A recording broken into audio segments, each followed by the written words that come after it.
This time they're going to call the foul. Goes on Kat Campbell for Texas A&M, and a quick restart. McCaslin trying to put down the second, and she curls it in! Surely, Mississippi State has won the SEC championship with that strike.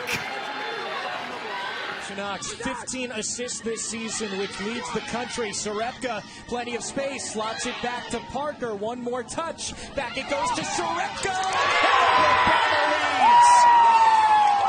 Textbook Crimson Tide soccer. Lawful's in. Here's the overlap from Shaka Son, and the finish from Noel. It's a brace. Pitt is going on to the semifinals. The player that's just coming in takes Darlene out. McGuy with the corner. And it's in anyway! Armstrong! The defensive and now offensive hero!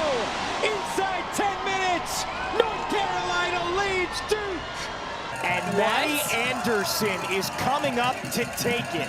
Oh my. Unreal. Goalie versus goalie! Anderson gives the Bulldogs the lead!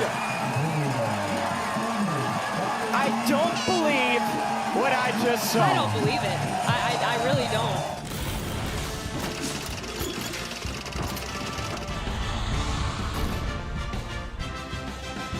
Welcome to the Ally ACC Women's Soccer Championship. Live from Wake Med Soccer Park, we are getting set for the most anticipated night of the season here with number 2 Wake Forest and number 3 Florida State, starting off a couple of matches here in the ACC tournament semifinals. After the Seminoles and the Demon Deacons, it is the much anticipated Duke North Carolina rematch for the 3rd time. Hi there again with 2-time ACC Player of the Year, Lori Lindsay. I'm Alex Perlman. We'll hear from Marion Crowder in a bit. But Lori, this weekend may even be tougher than a College Cup. That's how good these teams are. Yeah, this is the most competitive conference in the country, and all 4 of these teams in the top 8 in the country. So very likely for us to see some of these, if not all of these teams, in the College Cup in early December. I would think so. And even though Florida State is the number 3 seed in this tournament, they are still very much the team to beat. They've won it 4 straight years. Yeah, they've been the standard in not only this ACC conference, but also in the country. And despite injuries, despite U20 World Cup call-ups, they're starting to find the rhythm, have won the last 6 straight games. And for Wake Forest, a team that missed the NCAA tournament last year, they are having a resurgent season with huge top 5 wins. And a lot of that has to do with their veteran leadership. They've been an adaptable team, good pressing team. They can keep possession. They actually beat Florida State earlier this season 4-1, but it's that adaptability that's going to be a key tonight because they know Florida State has all their pieces back. And again, the standard barrier in this conference. And that can be very dangerous indeed for the Demon Deacons as Florida State looks to continue their dominance over the Atlantic Coast Conference. Is it going to be Brian Penske excited when this night comes to an end? Or does Tony DeLuz win for the 2nd time against Florida State? We'll find out. Kickoff next.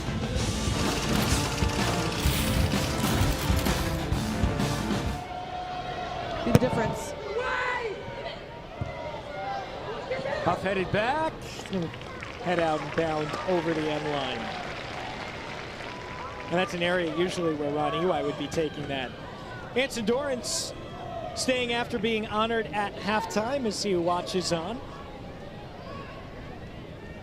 Though on campus at Dorrance Stadium, he is still an absolute fixture and someone that's in touch with Damon Nahas. And how could you not be? I mean, coaching under him for 8 seasons and really building the program along with him recently.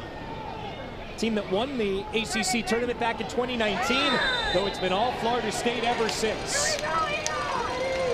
He's such a legend of the game, and even Damon Nahas will say, sing his praises, what he means to him and the program, and that's very clear. But also vice versa with Anthony Dorrance and how he feels about Damon Nahas and allowing him to have a lot of the reins, a lot of the coaching over the recent years, and that runs through and through to this team in terms of how important Damon Nahas is to these players and why they want him to stay on board so badly. And how interesting would it be, too, with the two biggest rival schools in Duke, Robbie Church retiring after this year, but Kieran, the associate head coach, taking over, and longtime assistant Damon Nahas, now the interim head coach. But if he got the head job, it would be both schools going internal to replace legends in a lot of ways. Florida State free kick now upcoming. Nafasi called for the whistle. Well, Gilchrist doing exactly what North Carolina has done to Florida State. She sees a little bit of space, drives into it, forces the foul because they know they don't want to get beat, because if you beat that first line of pressure, then that's when things start to open up. Player starts to step out defensively, then you can either slip balls in, combine. It's better just to draw the foul.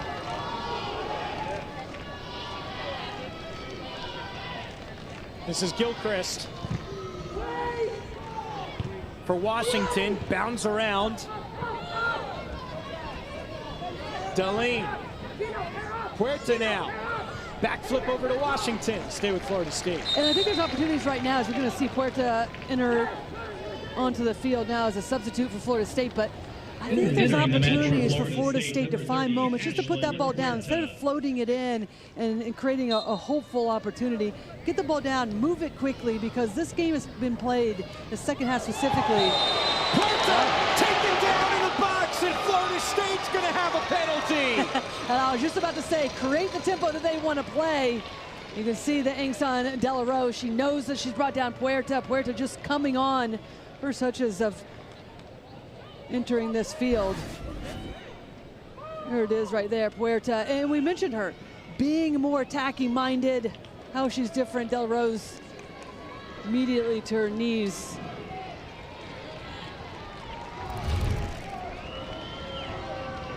Huff has not attempted a penalty kick this year. Looking for the equalizer for the four-time defending champions. And we're level. Gagne guessed right. It was just too good from Taylor Huff. 12 goals on the season for Florida State star. Donating another 1,000 meals to local North Carolina food banks.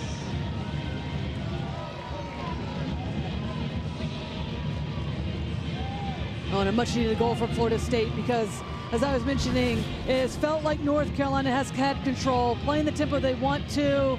It's a quick ball in, then they get combination, and De La Rose is just late to the challenge. Puerta just coming onto the field, and then Taylor Huff steps up, is calm, just tucks it into the far post. Doesn't get much better than that in terms of penalty kick.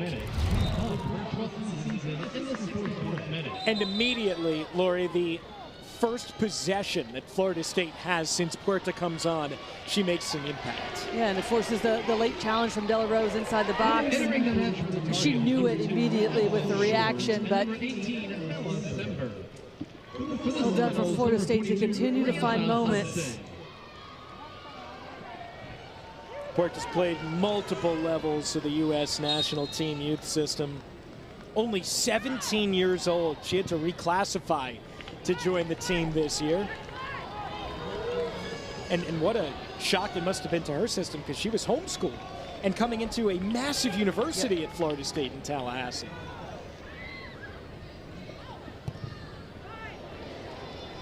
Well, Brian Pinsky did talk about how they have 4 different wing backs available to them. EY Wynn, who've been starting these games.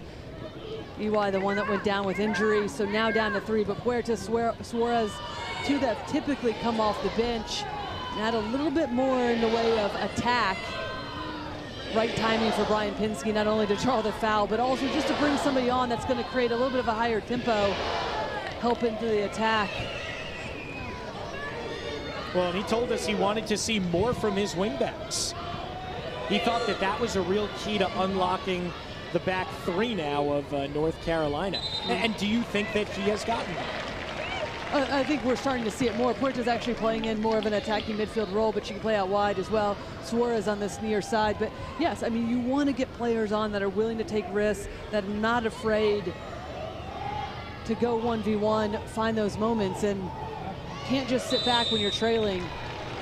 So to Puerta to come on and take that moment, at least put herself in that position. Really well done from the young player.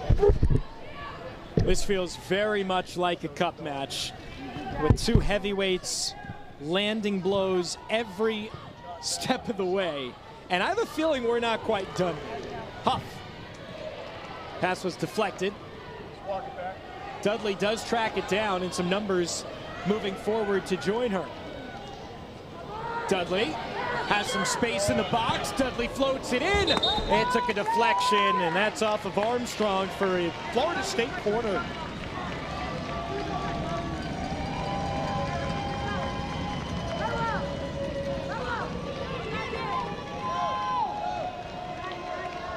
The third of the match for the Seminoles, and it is Puerta. Number 30, Ashlyn Puerta. She just drew the penalty that Huff put in to level us up at 2. Hudson. Beckman off the volley. Much better though from Florida State. Have shifted the momentum once again in terms of getting the tying goal. Now they've been able to attack more, pin North Carolina back quite considerably, and really haven't been able to generate much in the way of the attack last 10 minutes or so. So now here comes the shift again. Can North Carolina start to possess, get Darlene on this left-hand side, run at the back line. Simbers come in. She played off of Fossey really well to allow for that go-ahead goal late in the first half to develop.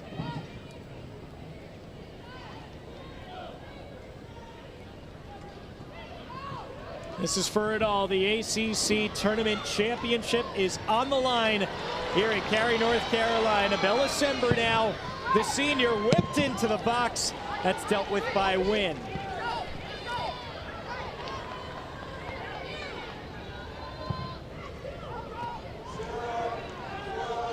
Catino. Miscommunication there with Nagai. Puerta. Now Huff has to move back in the other direction. Huff.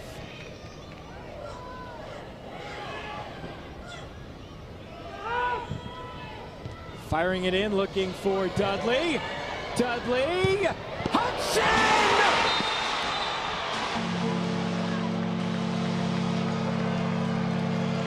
Back-to-back goals for Florida State, and the Noles are on top here in the second half.